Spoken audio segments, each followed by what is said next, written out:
ओंकार जो ध्यान समाधि, जो परम अनुभूति, जो लेवल 2 है, 2 दिनों का कार्यक्रम। क्योंकि ये एक भूमि है जो हम तैयार करा रहे हैं, जो आपकी भूमि की जुताई चल रही है एक किस्म से, बीज तभी रोपा जाता है।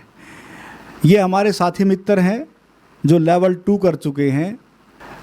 जो यहाँ मैं इशारा कर रहा हूँ वो इन्होंने अनुभव किया है, और उस अनुभव के बाद आपकी यात्रा आगे बढ़ती है, यानी कि आध्यात्मिक यात्रा आगे बढ़ती है।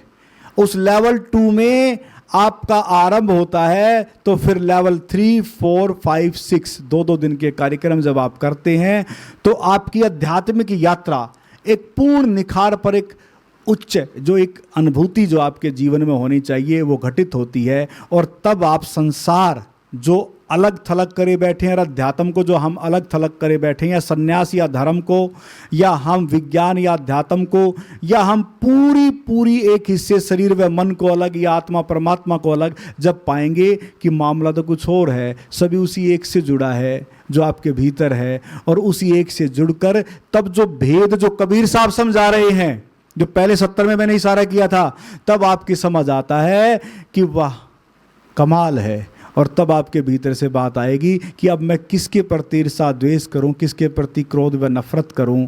और फिर आपके भीतर जो आपके चारों तरफ जो लोग हैं उनके प्रति, यानी कि जहाँ पर रहते हैं उनके प्रति, घर परिवार में अड़ोस पड़ोस के प्रति आपके भीतर से प्रेम का भाव फूटता है। और केवल प्रेम ही आपके भीतर फिर बटता है, और वही प्रेम की गंगा आपके भीतर से बहने लगती है।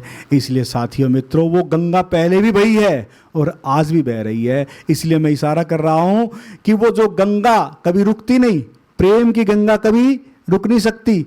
एक प्रेम है जो शरीर और मन से जुड़ा है, एक प्रेम है जो आत्मा और परमात्मा से जुड़ा है। जैसे ही वो मिलन होगा तो आपके भीतर केवल भाव जन्मेगा कि अब तो केवल इसी की और लोगों को लेके जाना है। जैसे कहते हैं ना कि डॉक्टर अच्छा लगता है, आप कहेंगे फलाना फलाना अच्छा लगता है, तो फिर आप तो उस साहिब से मिलन कर लेते हैं, फिर चाहते हैं कि उसी से औरों का भी मिलन हो।